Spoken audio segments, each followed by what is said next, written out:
한국어 공부를 열심히 하는데도 실력은 잘 안 느는 느낌 느껴본 적 있으시죠? 그래서 오늘은 한국어 실력을 늘릴 수 있는 현실적인 방법에 대해서 이야기해 보려고 합니다. 이루고 싶은 목표가 있을 때 가장 중요한 게 무엇일까요? 여러 가지가 있겠지만 저는 그 목표까지 가는 과정을 이해하는 것이 너무 중요하다고 생각합니다. 예를 들어 볼게요. 저는 서울에 살고 있는데 제가 서울에서 도쿄의 시부야까지 가고 싶다면 어떻게 가야 할까요? 그냥 집에서 나간다고 바로 시부야에 도착하는 건 아니잖아요. 집에서 나가서 지하철을 타고 김포공항까지 간 다음에 김포공항에서 비행기를 타고 하네다 공항으로 가고 하네다 공항에서는 다시 전철을 타야 시부야로 갈 수가 있어요. 마찬가지로 한국어를 잘하고 싶다 이런 목표가 있다면 그 목표까지 어떻게 가야 하는지를 알아야 갈 수 있다는 거죠. 그 과정 지금부터 설명드릴게요. 첫 번째는 기초 단어와 문법을 공부하는 거예요. 이건 다들 잘 알고 계시죠? 한국어를 잘한다는 건 결국 한국어 문장을 만들 수 있게 된다는 뜻이고 그 문장을 만들기 위해서 필요한 재료가 단어와 문법이니까 이건 피해갈 수가 없어요. 재료가 없는데 요리를 할 수가 없잖아요.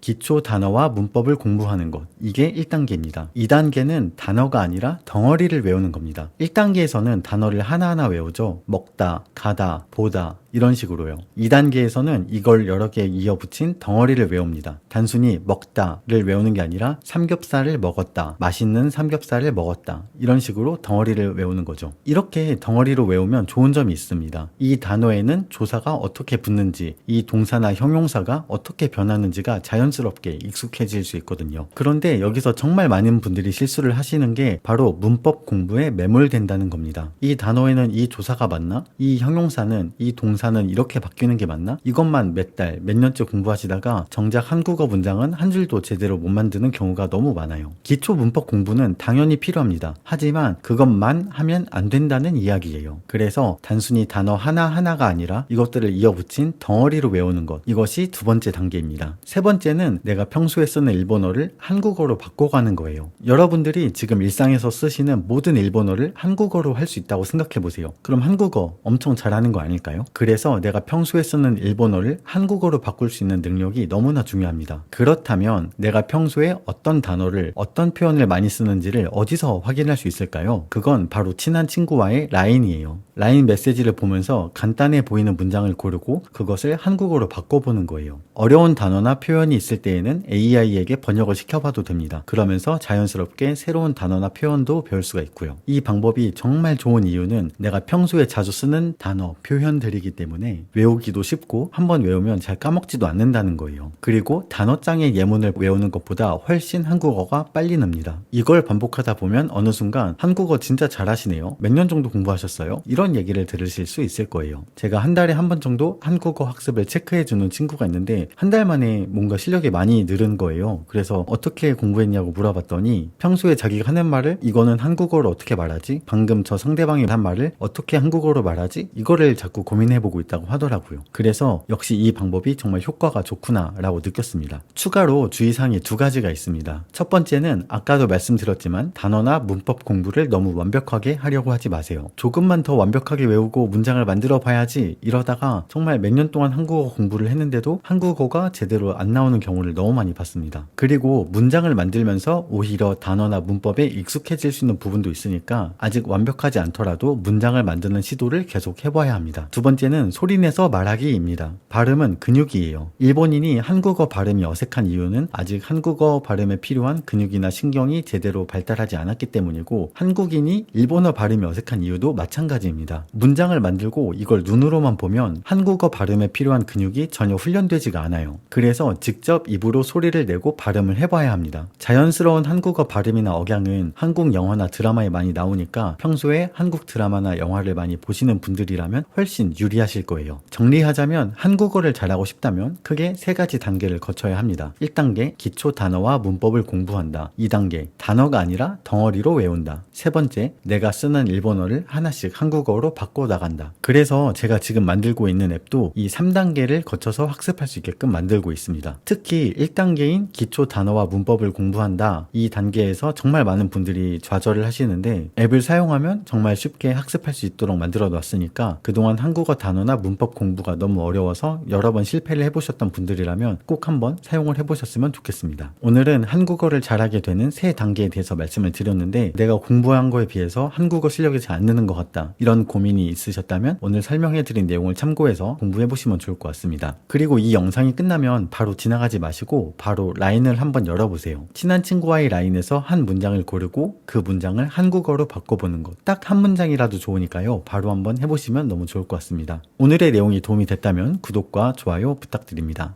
감사합니다.